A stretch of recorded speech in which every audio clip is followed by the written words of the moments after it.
сүйүрлары, ашыктыгырлары дегеле биздин ушул ата-бабаларыбыздан келаткан өзгөчө ушул мыкты чыгармалар деп калдык. Алар азыркы учурда дагы биздин жүрөгүбүздүн түпкүрүнөн орун алып, айтор кээ бир учурларда бизди мындай жашыткан да мезгилдери болот да. Анан мына ушундай ырларды биздин күнгө чейин жеткирип, азыркы учурда дагы мындай бизге мынакей ушул ырды сен дагы ук, ушул жүрөгүңө жакын чыгарма болсун деп аткарып келе жаткан ырчылардын мындай катары аз эмес чынында. Жогоруда биз бекеринен кыргыз элинин бир руху жөнүндө, кыргыз элинин чыгармачылыгы жөнүндө кепти жөн жерден козгон жокпуз. Себеби ошол кыргыз элинин бир нукуралык жыттуулугун алып жүргөн мыкты инсан бар. Аны ким деп турсаңыздар тааныштыралы. Кыргыз руху фольклордук ансамблинин солисти, маданияттын мыкты кызматкери Айбек Касымов агабыз бизде конокто. Куш келипсиз. Кутман таңыңыз менен. Кутман таңыңыз. Биз бүгүн баягы жаңы бүгүнкү быйылкы жылдын эсебинен жаңы биринчи эфирибиз болуп атат. Алгачкы конокторубуздан сиз. Анан жаңы жылыңыз менен. Рахмат, бирге болсун. Жаңы жыл кандай башталып атат? Таасирлери. Жаңы жыл жылдагыдай эле жаңы жылдан кийин барыбыз баягы өктө отуруп калабыз да. Баарын төгөтүп коюп. Анан ошондой эле болот да, эми Кудайга шүгүр дейли. Тойлор болуп атат дегендей. Жылда жаңы жылдан кийин той жок отуруп калчу элек. Быйыл андай эмес. Кудайга шүгүр. Тойлор болуп атат. Эң сонун. Чыгармачылык кандай болот? Чыгармачылык Кудай берсе быйыл дагы жаңы ырлар жазылып атат. Жаңы ырлар эч ким мындай ырдал элек ырлар лектен ырдал элек ырлардан ошо бир чыгарма Кудай берсе жакында үнү жазылып бүттү. Жакында ошо радиолорго берем. Булардын автору Аскат Жетиген деген инибиздин Айылымды сагындым деген жакшы бир чыгармасын ошо ырдадым. Үн жазылып бүттү, Кудай берсе эми. Ошонун тартуулук астындабыз. Андан кийин уже клип тарталы деп атабыз. Эми жазда баштайбыз аны, Кудай берсе. Эң сонун. Андан сырткары дагы дуэт Жубайым экөөбүз дуэт чыгарма ырлар жазылды. Бир ыр жазылды дуэт. Андан сырткары дагы ырдалбаган сейрек ырдалган ырлардан дагы бир 2 чыгарма жазылды. Берсем ушу даярданып атабыз. Демек, быйылкы жыл өзгөчө мындай куржун толо. Сонун жаңылыктар менен экен, Жакшы экен. Айбек айтсаңыз, дегеле баягы чыгармачылыктан ошол өзүңүз рахалат ала турган жол болсо, тескерисинче сиз чыгармачылык дегенде эмнеден шык алып, эмнени биринчи баштайсыз? Кой мен шыгалайын, ой, бул эл берген жоопкерчилик, мен элге чыгып калдым эле деген бир негизде баштайсызбы же бул нерсе өзү келеби? Жок, бул эл багы эл дем күч берет да. Ошонун деми, элдин деми менен барып дагы эмне кыла койсом деп ойлонуп кетесиң, ойлоносуң да. Бул ырдырдасам болот экен, тигилерди ырдайын деп мындай алдыга бир максат коюп, ошо алдыга умтуласың да. Анан жаңырлар менен иштөө. Ошол Сурайын деген баягы ыр тандоодо сиз баягы ошол элдин талабындагыдай ырдайын дейсизби же баягы өзүңүздүн жүрөгүңүзгө бир кирип кетип чыкпай аткан нерсени чыгарып, ошондон бир богуңузду чыгарасызбы? Экөөнү тең десем болот. Элдин талабындагы, анан өзүмдүн ички сезимдеги, жүрөгүмдө катылып жүргөн ырларды ырдайын деген максатта мындай ырдайм да. Элүүгөнү карап турган. Элге дагы жаккандай болуп. Эми албетте мен мындай ыр тандоодо кандай десем, жакпаган, өзүмө жакпаган, же болбосо элдин табитине жакпаган ырларды такыр мындай тандай албайт болушум керек. Себеби дегенде мен ушундай нукка түшүп алгам, эски ырларды кайра жаңыртып ырдоо депчи. Анан кийин Кудай берсе эми ошо быйыл биринчи мындай жаңырлардан эң эч ким ырдалбаган жаңы чыккан чыгармалардан ушу биринчи жолу ырдаган атам Кудай буйрса. Мына мурда болсо баягы аткарылып келген, буга чейинки ырдалып келген чыгармаларды, эски чыгармаларды ырдачумун. Мында болсо чынында бир 2 чыгарма жазылды, 2 ыр жазылды. Бирөө Эсенбек Маданбеков агабыздыкы болгону, Ай Нурум деген жаңы чыгарма, бул да эч жерде ырдалган эмес, жаңы чыккан. Анан ушу Айылымды сагындым деген Аскат Четигендин чыгармасы. Эң сонун мына ушул чынында сиз өзүңүз айтып калбадыңыз баягы мени элдер ушундай бир эски мурдагы чыгармаларды кайра жаңыртып ырдаганда күтөт депчи. Бирок чынында ошондой да. Анткени ошол эски чыгарманы дагы өзүнүн ийине жеткирип аткарган адам бул чынында аз. Анан азыр жаңы чыгарма деп калдыңыз. Келиңиз эми сизден балким мүмкүн болсо ушул жерден тушоосун кесип, жаңы чыгарма сураса. Жакшы, анда ошо Аскат Четиген энибиздин Айылымды сагындым деген ырын. Ай, баракалла. Үзүндү кылып ырдап берейин, Келиңиз.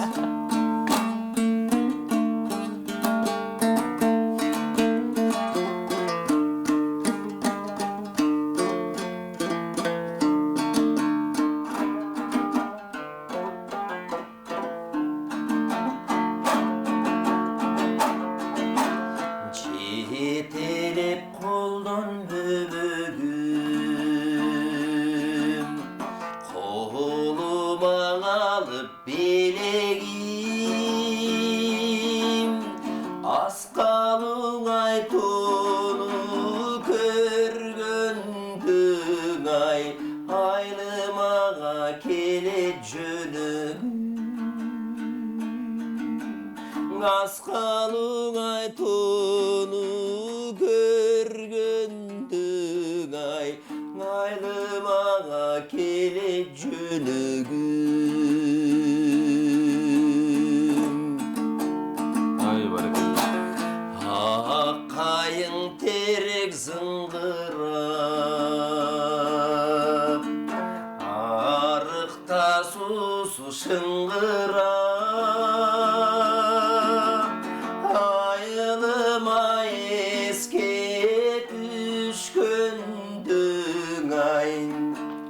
ардайыма кетем тұнжырап, айылыма еске түшкөндүң ай, ардайыма кетем тұнжырап.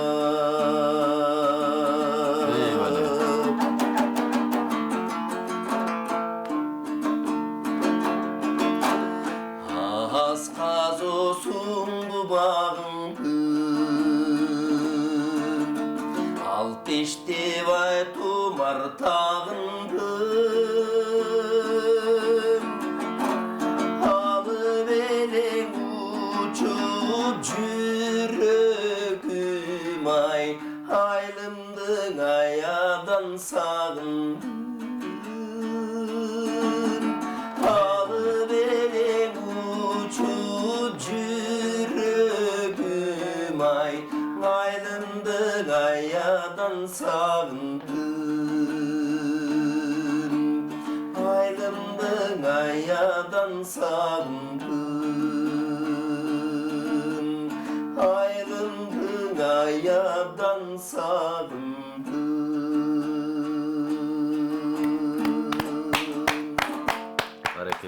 Чынында айылга канча жолу барбай эле баары бир ушунчалык сагынычың андан бетер ашып күчөп турат го. Анан чынында ушул сиздин дагы өзүңүздүн ушул айылга болгон бир өзгөчө сагынычтан улам бир жазылган чыгармадай болуп турат. Сизде дагы ошондой бир көкүрөгүңүздө айылга болгон баары бир сагыныч бар болуш керек. Сөзсүз түрдө.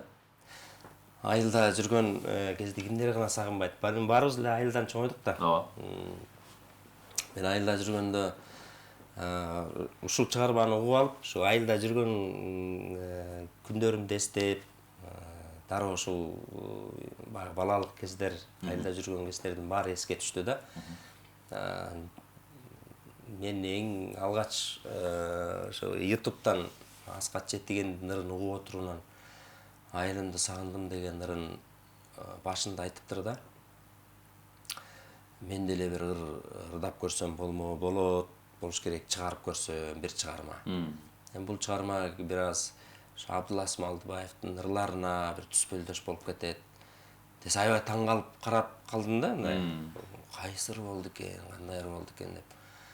Анан бул гитараны коштосун ырдаганда, анан угуп баардап баштаганда эле уксам, жетелеп колдон бөбөгүм колума алып, жетелеп колдон бөбөгүм колума алып белегим деп ырдап баштады да.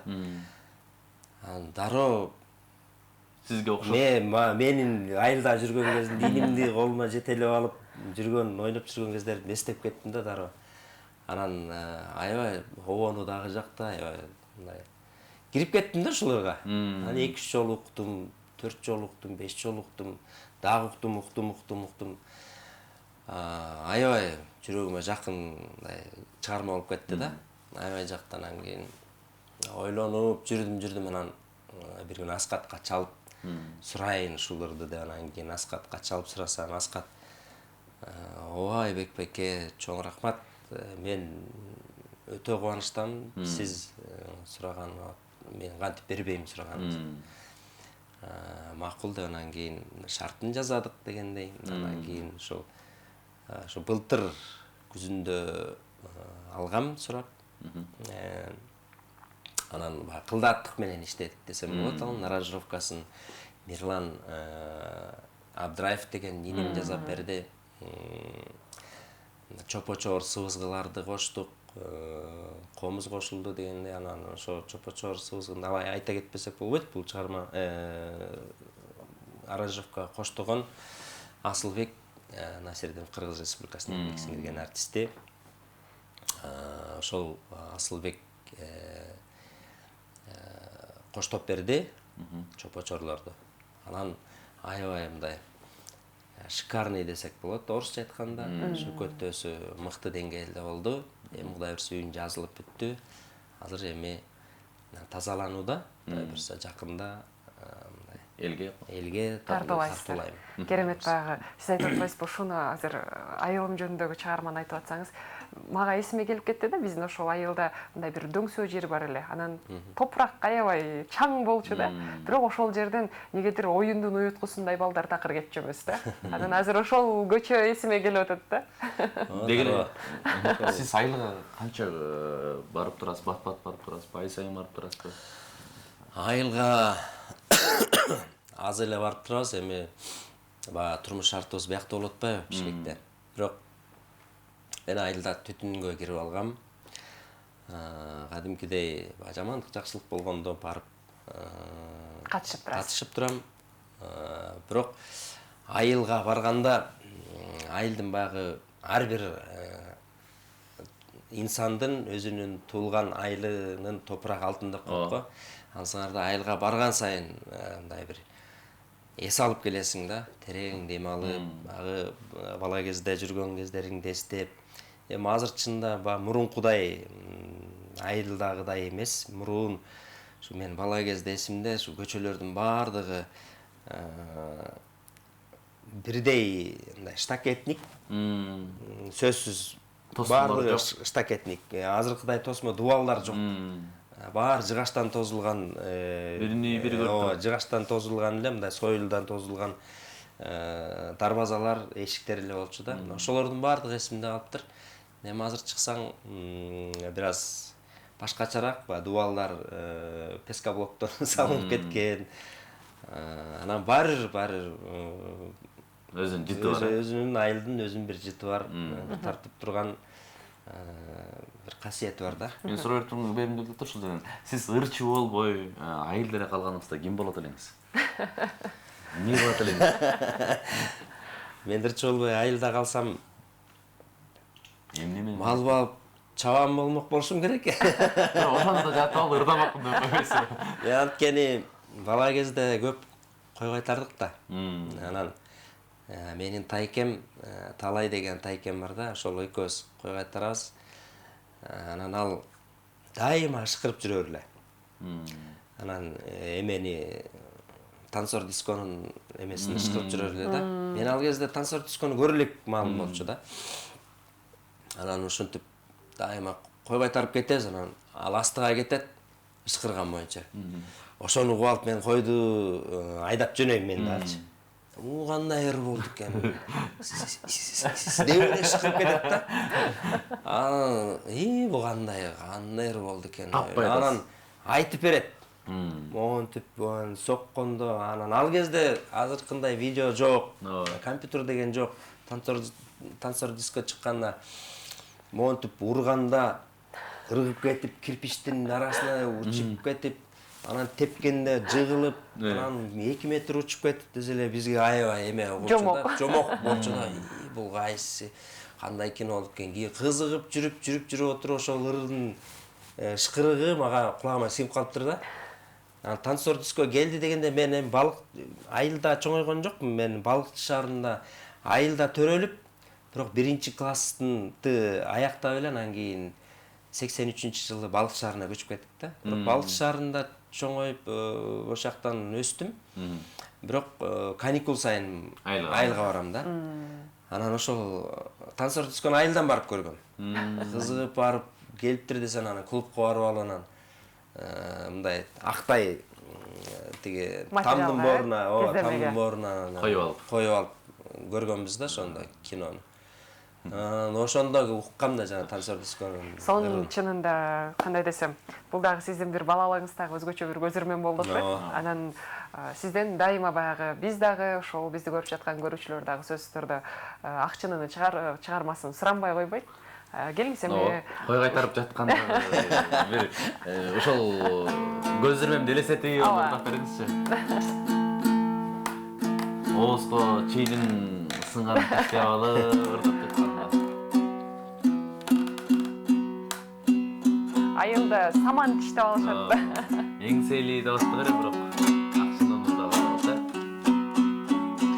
Анда сөзү Байдылда сарына коюптук го, ону Бакай Нишарапов агабыздын акчынын деген чыгармасына ырдап берейин.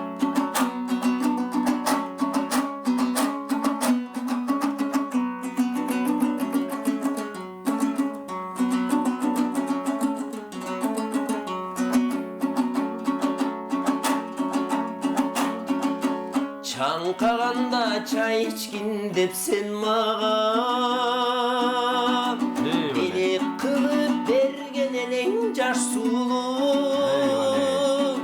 Колдон түшүп сынып калды кокустан атаган өмүрүнүн наздыгы. Акчыны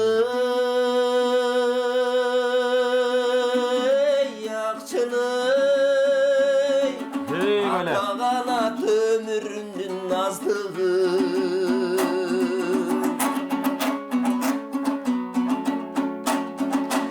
Ошол күнү чыны жатты быркырап, ар бир сыны көз алдынча буркурап. Сен сынсаң да сени сунган перизат, жашаса экен жар менен ынтымак. Акчыны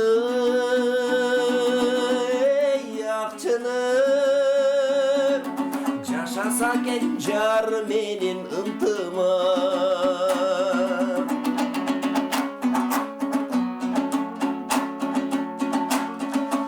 Кош бол эми коз гүлдүң акчынын, сага жетпей чынылардын актыгы.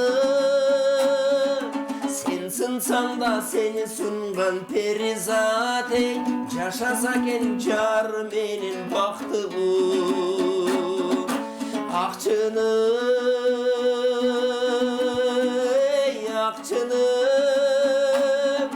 жашаса экен жар менен бактылуу. Акчыны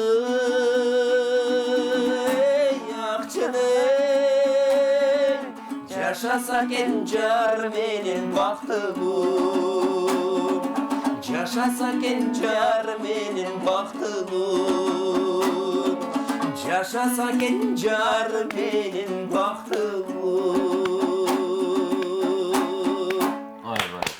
Өз ичинде ичине кандай гана күйүттү курчанган, бирок бир четинен мындай сонун каалоо тилекти айткан чыгарма, э? Чындыгында философиясы өтө мыкты деңгээлде буларда. Буларга дагы өзүңүздүн кызыгыңыз кандай болуп калды?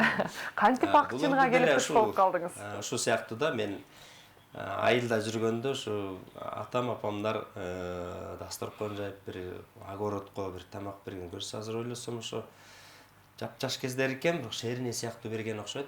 Баягы Айш аталар менен отуруп, ошондо ырдап отурушкандар аябай эсимде калган да. Ошондон бери мындай жүрөгүмдө жашап жүргөн ырлар болчу. Анан кийин эс тартып анан шаарга келдим, окунуп бүттүм, Балчы шаарында эмгектендим. Ушул ырлардын баары жүрөктө жашап жүргөн ырлар да. Бирөө ырдап чыгат болуш керек десем, бирок эч ким ырдаган жок да. Анан кийин мен бул ырдын автору ким болду экен деп китептен Ала тоо Таңшыттан Байдыла Сарногоев деп, Бакайын Шарапов деп жүрүптү. Анан булар ким болду экен? Авторлору бар болду экен деп бизде. Анан Байдыла Сарногоевду билчүбүз. Анан кийин киши да кийин кайтыш болду да. Анан Бакайын Шарапов бул киши бар болду экен деп жүрчүбүз. Анан кийин ушу Кыргыз радиодон өзүм аранжировка кылдырайын деп Кыргыз радиодон алдыртып, булардан башка бирөөнүн аткаруусунда экен, бирөө эле аткарыптыр. Мен ошону алып анан кийин ошондон улам анан аранжировкага бердим. Анан ырдап чыктым да. Жакшы экен. Жогоруда аксын ырдап мен кесиптешимден ишеничимди акладыңыз да. Странычы да. Еңсеген боюнча калып кетет деген ой болуп атат да. Еңсөөн деле ырдап берет. Ырдап бериңиз дагы страналы.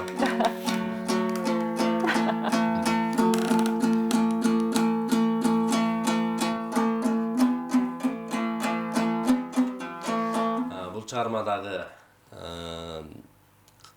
бул чыгарманын да чыкканына 40 жыл болуп калыптыр. 75-жылы чыгыптыр. Сөзү Аскар Исаевдики, обону Атайбек Бөдөшев.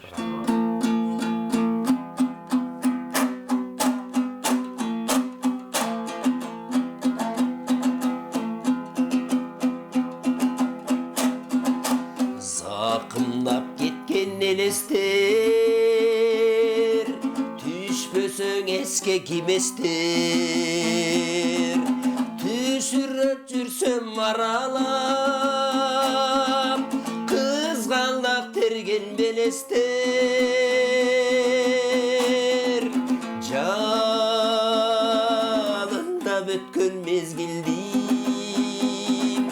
жашалам көзгөң эместеп, бүлдүргөн терсек сыдырып, сылаган жүзүң кыдырып, эркелеп тостуң ошондон,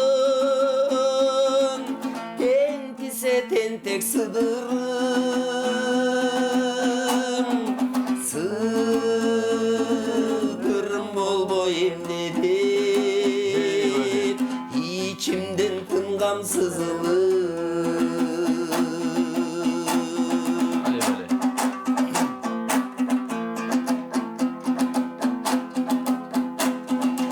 Балтырган терсек караган,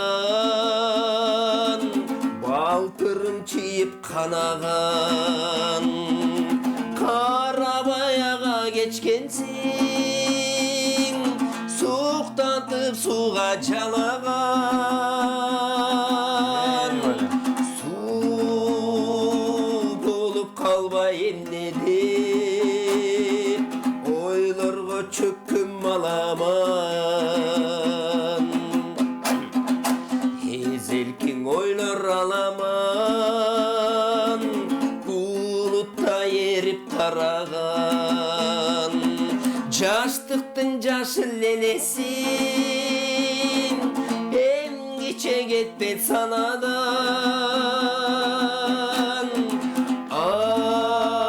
азырда жүрөк зырп этет, кызгалдап көрсөм таладан,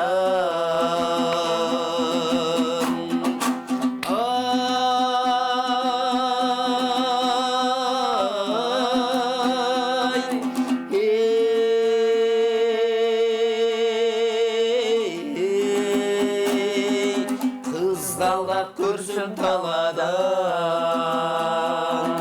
қызғалдақ көрсем таладан,